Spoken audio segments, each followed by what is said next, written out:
اعوذ باللہ من الشیطان الرجیم بسم اللہ الرحمن الرحیم۔ السلام علیکم ورحمۃ اللہ وبرکاتہ۔ آج کل ہمارے مرد حضرات نماز میں کافی پیچھے رہ رہے ہیں۔ میرے دوستو، اسی طریقے سے ہماری ماں بہنیں بھی نماز میں کافی سستی کرتی ہیں۔ ہماری ماں بہنوں کے لیے ایک پیغام ہے کہ اگر ہماری ماں بہنیں صرف 4 چیزوں پہ عمل کر لے تو ان کے لیے جنت آسان ہے۔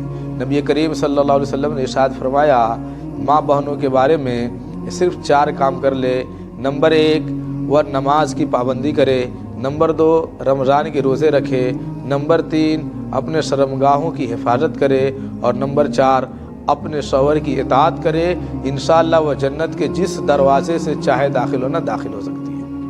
میرے دوستو، اللہ کے رسول صلی اللہ علیہ وسلم نے یہ عورتوں کے لیے بیان کیا، اور لیکن آج میری ماں بہنیں مسئلہ اتنی نہیں جانتی ہیں، جس کی وجہ سے نماز میں کافی سستی کر دیتی ہیں۔ مرد حضرات کہیں نہ کہیں تو اپنی نماز پڑھنے کی کوشش کرتے ہی ہیں، جو لوگ نماز کی پابند ہیں، لیکن مردوں میں بھی بہت سارے لوگ ایسے ہیں جو نماز کی پابندی نہیں کرتے۔ ان کے لیے بھی بہت زیادہ ضروری ہے۔ یاد رکھیے، اگر ہماری ماں بہنیں کہیں اور ہے، اگر کہیں مارکیٹ میں ہیں، کسی دوسرے جگہ ہے، تو وہاں بھی وہ نماز پڑھیں، پردے کے اندر پڑھیں۔ کیوں؟ نماز کہیں بھی معاف نہیں ہے۔ نبی کریم صلی اللہ علیہ وسلم کی یہ 4 جو حدیث میں جو 4 چیزوں کی جو ذکر کیے گئے ہیں کہ نمبر 1، نماز کی پابندی۔ نماز کبھی معاف نہیں ہے، نماز کبھی معاف نہیں ہے، خواہ وہ مرد ہوں یا عورت ہوں۔ میرے دوستو، اگر ہماری ماں بہنیں نماز پہ جب تک نہیں آئیں گی، جب تک نماز کی پابندی نہیں کریں گی، گھر کے اندر دین داخل نہیں ہو سکتا ہے، دینداریت نہیں آ سکتا۔ اور یاد رکھیے، اگر ماں اور ہمارے والد اگر نیک نہ ہوں تو ہمارے آنے والی نسل اور ہمارے آل و اولاد بھی نیک نہیں ہو سکتے۔ کیوں؟ یاد رکھیے، اگر ہم جو بوئیں گے تو گیہوں نہیں کاٹ سکتے، وہی کاٹیں گے جو ہم نے بویا ہے۔ تو میرے دوستو، یہ ضروری ہے کہ ہم گھر کا ماحول ایسا بنائیں۔ کیوں کہ بچوں کا سب سے پہلا اسکول، سب سے پہلا مدرسہ، سب سے پہلا کالج، سب سے پہلا یونیورسٹی ماں کا گود ہے۔ اس لیے اگر ماں نیک ہیں تو انشاءاللہ آل و اولاد بھی نیک ہوں گے۔ اگر ماں نیک نہیں، ماں اچھی تربیت نہیں کی، تو یاد رکھیے بچے آپ کے نیک بہت مشکل ہے ان کا نیک ہو جانا، اور بہت ہی دقت کی بات ہے۔ اس لیے ضروری ہے کہ پہلے گھر میں دینداریت ہو اور ہماری ماں بہنیں نماز پہ اتر جائے۔ پھر دوسری چیز اللہ کے رسول نے ارشاد فرمایا کہ رمضان کے روزے رکھنا۔ الحمدللہ رمضان کے روزے ہمارے یہاں سب لوگ رکھتے ہیں، ہماری ماں بہنیں بھی رکھتی ہے۔ تو یہ ضروری ہے کہ رمضان کا مہینہ آ رہا ہے، اس میں ہم سب لوگ روزہ رکھیں۔ اور اسی طریقے سے تیسرا اللہ کے رسول نے ارشاد فرمایا کہ اپنے شرمگاہوں کی حفاظت کرنا۔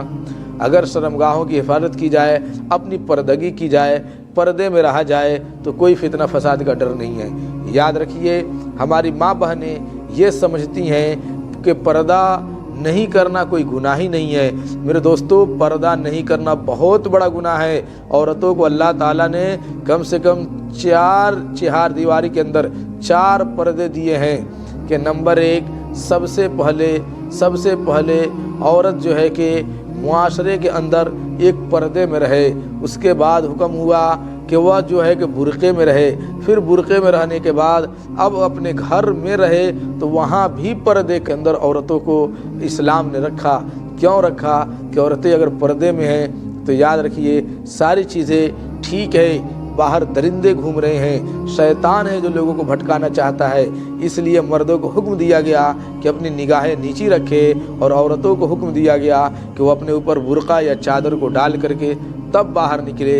اپنے گھر والوں کے پاس بھی رہے، اپنے والد کے پاس بھی رہے، بھائی کے پاس بھی رہے، تو وہاں پہ بھی صرف چہرہ، ہتھیلی اور پیر کے علاوہ کوئی چیز کھلنے کی اجازت نہیں ہے۔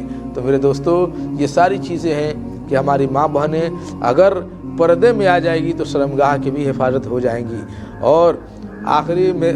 اور آخری چیز میرے نبی کریم صلی اللہ علیہ وسلم نے ارشاد فرمایا کہ اپنے شوہر کی اطاعت کرنا۔ آج دیکھیے کہ شوہر کی اطاعت نہیں ہو پا رہی ہے۔ کیونکہ اس لیے کہ آج شوہر بھی دیندار نہیں ہے اور ہماری ماں بہنیں بھی دیندار نہیں ہے۔ میرے نبی نے ارشاد فرمایا، اگر میں اللہ تعالیٰ کے بعد اگر کسی کو سجدہ کرنے کا حکم دیتا تو میں عورتوں کو یہ حکم دیتا کہ وہ اپنے مرد کو سجدہ کرے، اپنے شوہر کی سجدہ کرے، لیکن اللہ کے علاوہ کسی اور کا سجدہ کرنا حرام ہے، اس لیے عورتوں کو ایسا حکم نہیں ہے۔ تو ذرا بتائیے، میرے نبی نے اتنی بڑی بات فرمائی ارشاد کہ لوگوں، اگر مجھے اللہ کے سوا کسی کو سجدہ کرنے کا اگر میں اجازت دیتا تو عورت کو کہتا کہ اپنے شوہر کی سجدہ کرے۔ یہ کتنی بڑی بات ہے، اس لیے میرے ماں بہنوں پہ بھی ضروری ہے کہ اپنے شوہر کی عزت قدر کرے اور ان سے ایک دائرے میں ہی ان سے بات چیت ہو، ساری چیزیں ہو۔ ایسا نہ ہو کہ ہمارے رشتے تعلقات بگڑ گئے۔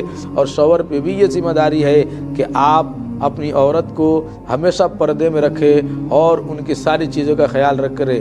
کیونکہ اسلام نے عورتوں پہ ولیمہ نہیں رکھا، ولیمہ شادی کا ولیمہ لڑکا کرائے گا۔ اسلام نے یہ نہیں کہا کہ عورتیں کمائی جائے گی، اسلام نے کہا کہ کمانے کی ذمہ داری مرد پہ ہے، گھر میں رہنے سہنے اور گھر کا انتظام کرنے کی ذمہ داری عورتوں کی نہیں، بلکہ اسلام نے مردوں پہ ہی رکھا۔ اور کھانے پینے کے سارے انتظامات کرنا یہ عورتوں کی ذمہ داری نہیں، بلکہ اسلام نے مردوں پہ رکھا اور عورتوں کو کہا تم پردے میں رہو۔ یہ ساری دنیا سے مرد لڑتا ہے اور مرد لڑ کر کے گھر لاتا ہے، اور عورتوں کا کام ہے کہ وہ گھر کو جنت بنائے اور جنت نما بنا کر اس سماج اور دنیا کے سامنے پیش کرے۔ میرے دوستو، ہم بھی یہی چاہتے ہیں کہ ہمارے ساری ماں بہنیں پردے میں رہیں، حفاظت میں رہیں، ہمارے مرد حضرات بھی اپنے نگاہوں کے پردے کرے، نگاہوں کو نیچے رکھے اور کسی پہ بھی غلط نگاہوں سے نظر نہ ڈالیں۔ تو دعا کریں کہ اللہ تعالی ہم سبوں کو ان چند باتوں پہ عمل کرنے کی توفیق عطا فرمائے۔ آمین ثم آمین۔